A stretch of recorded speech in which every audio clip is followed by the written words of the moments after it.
Welcome to the Primo's Musings podcast.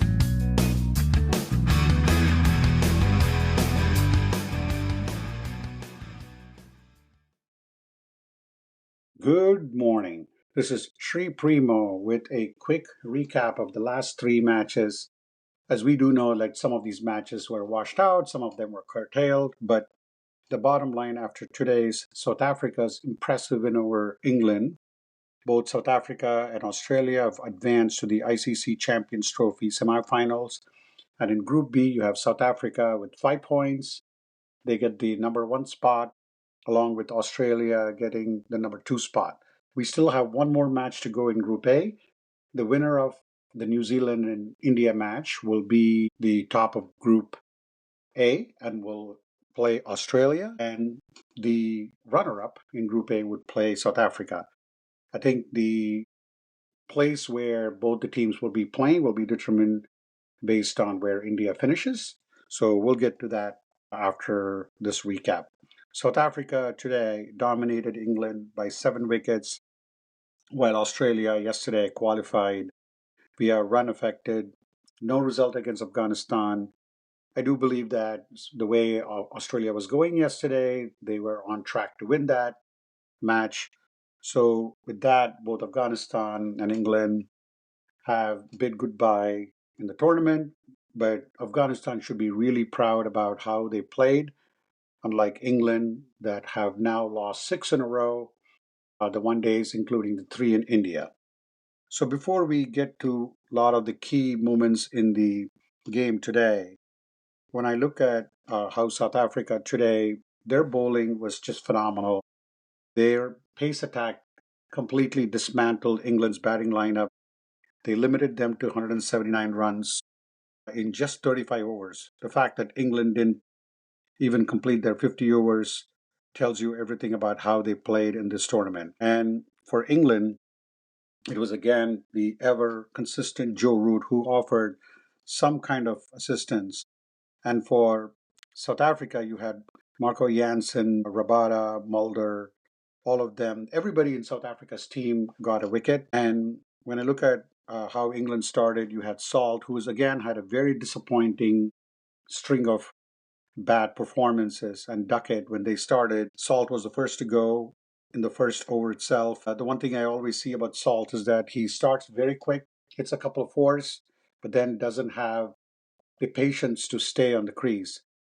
But then you had Smith, the wicketkeeper, out, and England was tottering at 20 for 2, and with Duckett was gone, it was 37 for 3.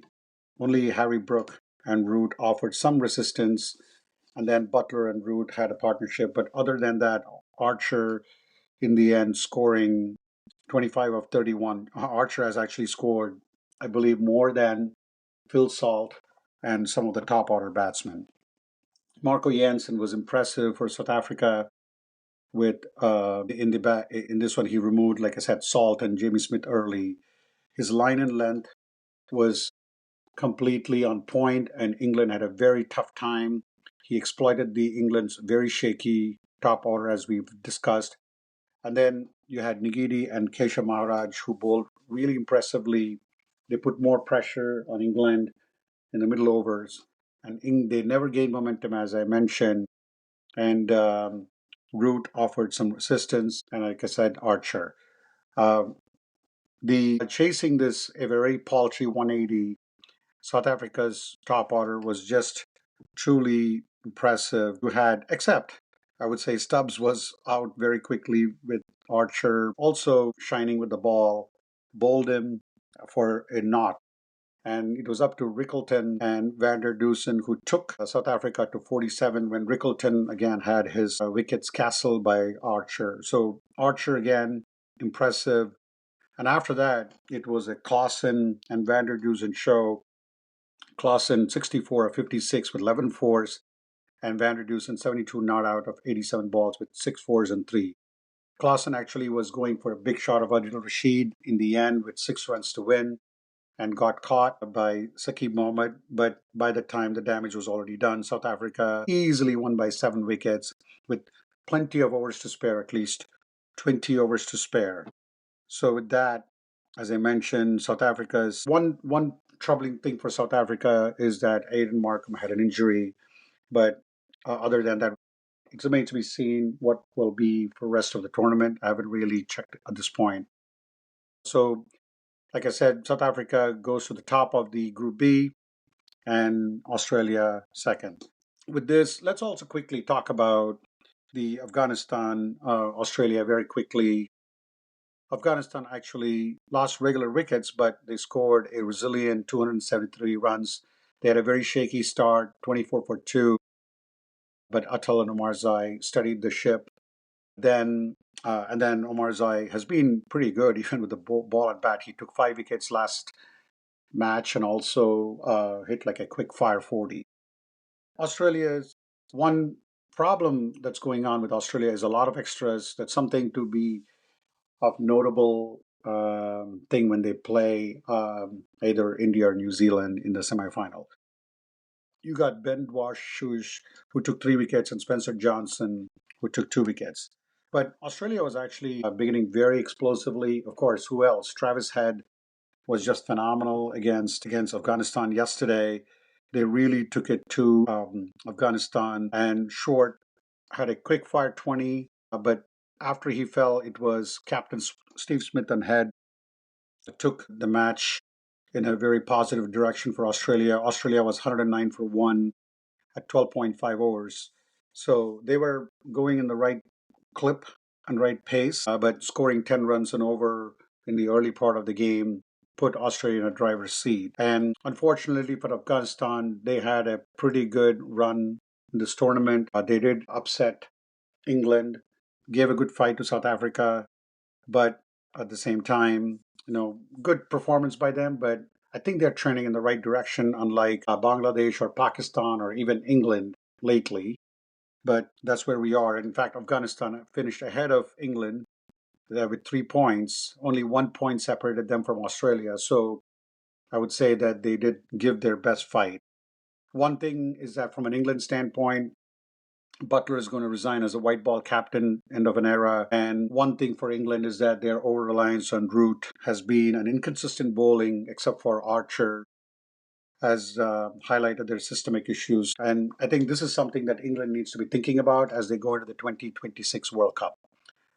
Good for South Africa. Let's see if one thing that South Africa doesn't have is a good trophy. Lately, they lost a very close T20 match when they had the match within their hands of win against India after Bumrah came back and bowled a spell that would but they would take any hopes for South Africa away.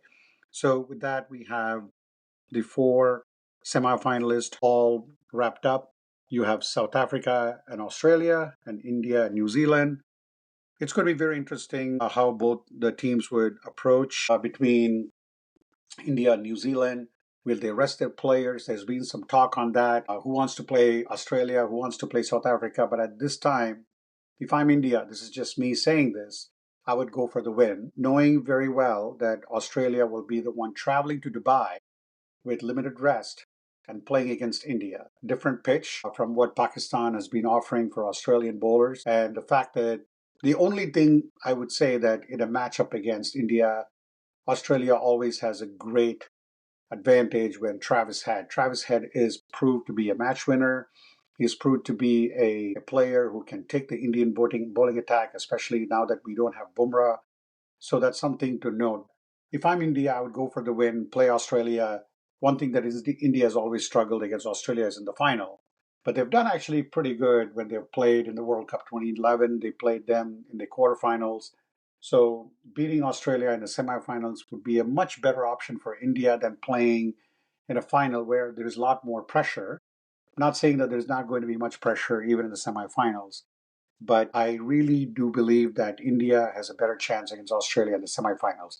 And when it comes to South Africa and New Zealand, at this point of time, I would think South Africa should be the favored team against New Zealand, but with very good performance by Latham and Rachin Ravindra, and especially the New Zealand spinners with Bracewell and Santner, I do think that they do give themselves a chance when they play against South Africa if they finish second to Beck. So, with that, we wrap up the recap of the last 3 days of matches and one complete washout, one match abandoned in the middle of the game, and one a very easy victory for South Africa. So, looking forward to the semi-final, but more importantly, looking forward to the match between India and New Zealand tomorrow.